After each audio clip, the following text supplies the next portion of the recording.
Esto de me duele es lo que estamos diciendo todos ahora, Nuria, con el tema de las contracturas, los dolores. Sí. Es que pasamos mucho tiempo, además, en las pantallas, encerrados en casa. Bueno, muchas cosas y diferentes situaciones que al final nos resentimos. Decimos, no, es un dolorcillo, pero es que ya llevo con este dolor a lo mejor mucho tiempo y todo se acumula. Tenemos contracturas, tenemos ciática, tenemos ahí un poco de dolores de todo. Hemos querido llamar a Luis Espejo, al vicesecretario del Colegio Profesional de Fisioterapeutas de Extremadura, para que nos cuente un poco cuáles son las principales dolencias, los principales problemas que se están encontrando. Luis, buenos días, ¿qué tal? Hola, muy buenos días, ¿qué tal? ¿Podemos decir que hay contracturas coronavíricas específicas de este tiempo o no? Bueno, podemos decir que existen perfiles específicos de contracturas dada la situación que vivimos todos, a pesar de que cualquier daño muscular que interpretemos como doloroso siempre nos genera pues es una situación de ansiedad o de algo de estrés, porque bueno, pues nos sentimos vulnerables ante cualquier dolor. Pues en esta situación, con toda la información que tenemos alrededor y que la realidad es que es poco optimista, ¿no? En algunos aspectos, pues sí que nos hace que sean un poco coronavíricas, ¿no? Sean contextualizadas a todo lo que llevamos viviendo todo este año. ¿Hay algo en particular que se haya acrecentado en este tiempo? No sé si decíamos, pues eso, que pasamos mucho tiempo a lo mejor en una postura. No sé si habéis notado que hay dolencias que se han incrementado o que han surgido alguna así reincidente.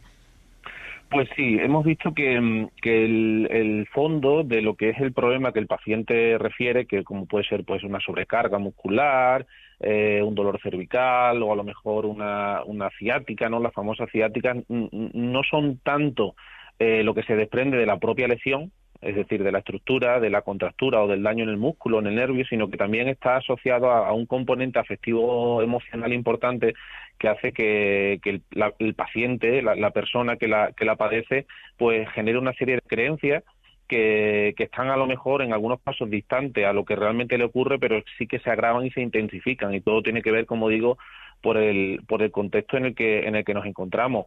A día de hoy existen muchísimos avances en el entendimiento del dolor como tal, y hay una serie de condicionantes que no tienen que ver solo con la lesión en sí, que es lo que siempre pensamos, ¿no? Si me duele es que hay algo y si no me duele es que no hay nada.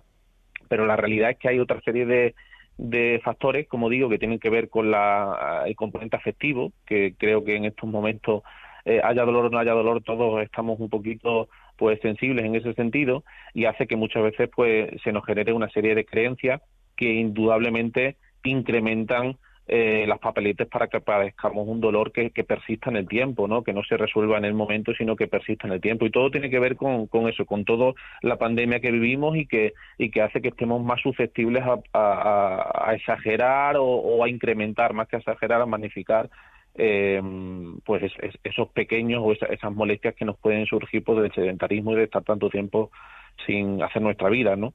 Uh-huh. Por el sedentarismo, o sea, con el teletrabajo, ¿esto influye también o no? El hecho de que estemos sentados en casa, que no nos movamos, o eso tampoco, o sea, quiero decir, no ha cambiado tanto. Al fin y al cabo es de estar sentados en un sitio o estar sentados en otro. No, eso me gusta mucho que me hagas esa pregunta porque tiene que ver con lo que comento, ¿no? Uh-huh. El contexto es fundamental. Yo creo que el contexto en el que hemos entendido hasta ahora siempre el trabajo ha tenido una serie de características que han cambiado de la noche al día y que evidentemente hace que en muchas ocasiones pues no seamos capaces ni de desconectar, ¿no? Porque estamos en un entorno que aparentemente hemos identificado siempre de descanso, como pueden ser nuestros hogares, ¿no? Nuestros domicilios, y que a día de hoy se han convertido también en nuestros puestos de trabajo. O durante un tiempo han estado pues eso, sin tener pues un contexto claro de dónde se realizaba la actividad laboral. Eso influye muchísimo y sí que es verdad que ha sido un condicionante importante para que la gente presente pues más problemas, más dolores de espalda, más sensaciones sobre todo de inseguridades y de molestias a las que antes a lo mejor no dábamos tanta importancia y que ahora pues han aumentado mucho la incidencia de problemas. ¿Y el hecho de ir al fisioterapeuta ahora se complica mucho? O no, simplemente hay que desinfectar bien y tal y no hay tanto problema. Bueno, pues nosotros siempre queremos transmitir desde el colegio y desde nuestro colectivo que en ocasiones, bueno, pues un paciente siempre asiste al profesional cuando ya tiene encima el problema o cuando lo tiene, pero ya ha pasado mucho tiempo desde que lo tiene y ya ve que no hay solución, ¿no? Sí. Entonces, muchas veces también queremos poner sobre la mesa la función preventiva, es decir, que en ocasiones, pues bueno, pues ir al fisioterapeuta no debe de entenderse solamente cuando tenemos un problema, sino que en muchas ocasiones hay cuestiones que nos pueden prevenir esos problemas. El asistir a fisioterapia a día de hoy, pues bueno, con las restricciones que existen en los sistemas, pues no es que se haya complicado, pero sí que es verdad que las restricciones de aforo hacen que se traten de manera mucho más controlada a todos los pacientes. Eso hace pues que el número de pacientes en la consulta o en la unidad que sea reducido, y eso hace pues que de alguna manera la frecuencia al acceso pues sea menor.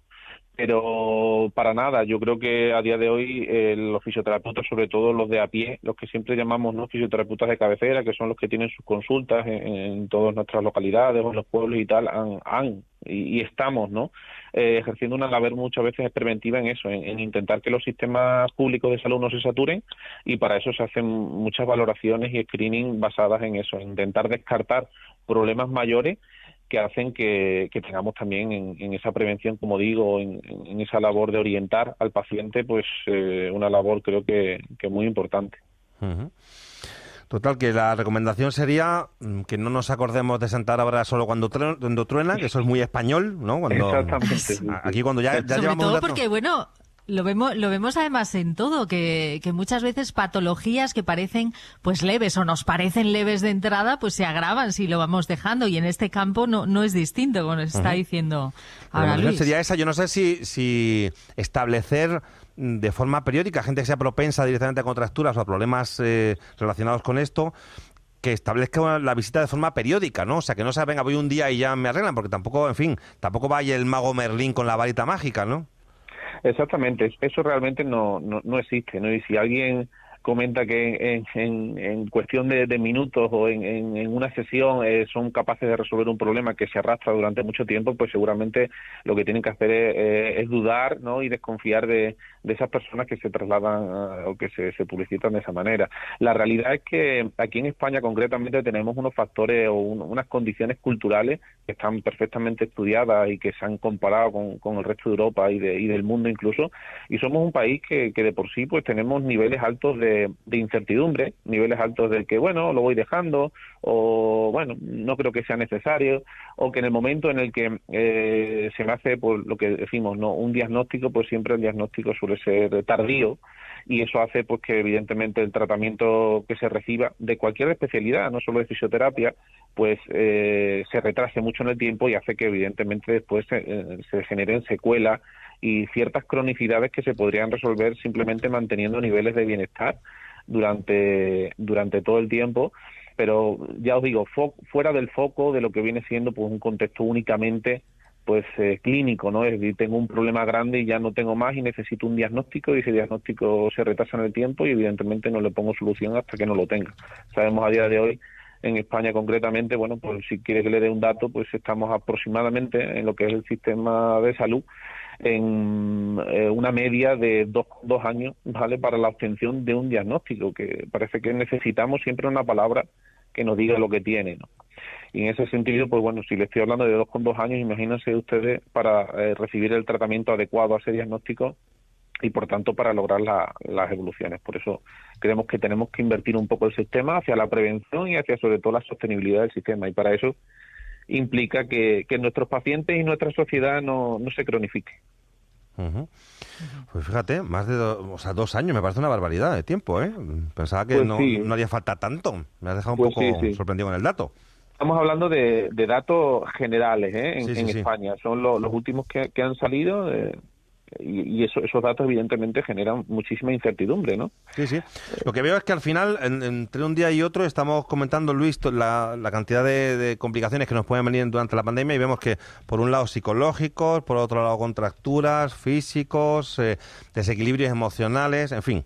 Vamos, lo que popularmente venimos diciendo es que vamos a salir todos de aquí tocados del ala, o de un ala o del otra, pero hay que, en fin, hay que enfocar bien, ¿no? Hay que mantener la cabeza clara y despejarse, ir al fisio, hacer deporte, en fin, no sé, aclararnos un poco, porque si no esto nos puede tocar por todos lados, ¿no? Exactamente, totalmente. Sí. Es eso, intentar dentro de lo que podamos sentir, sobre todo que las cuestiones que hagamos las hagamos con gusto, las poquitas que podamos hacer, o las cuestiones que realmente nos representan y que nos generan estímulos positivos en nuestra cabeza, porque la cabeza realmente es la que de alguna manera manda y donde reciben todas las señales, tanto, ya digo, de dolor, de autoestima, de pensamientos negativos, y ahí es donde en muchas ocasiones reside todo, y necesitamos, como bien dice, tener la cabeza en su sitio, o por lo menos hacer todo lo que esté en nuestra mano para intentar mantenerla, porque la realidad, y de eso no hay que obviar, es que las informaciones que llevamos recibiendo durante un tiempo... el tema está complicado.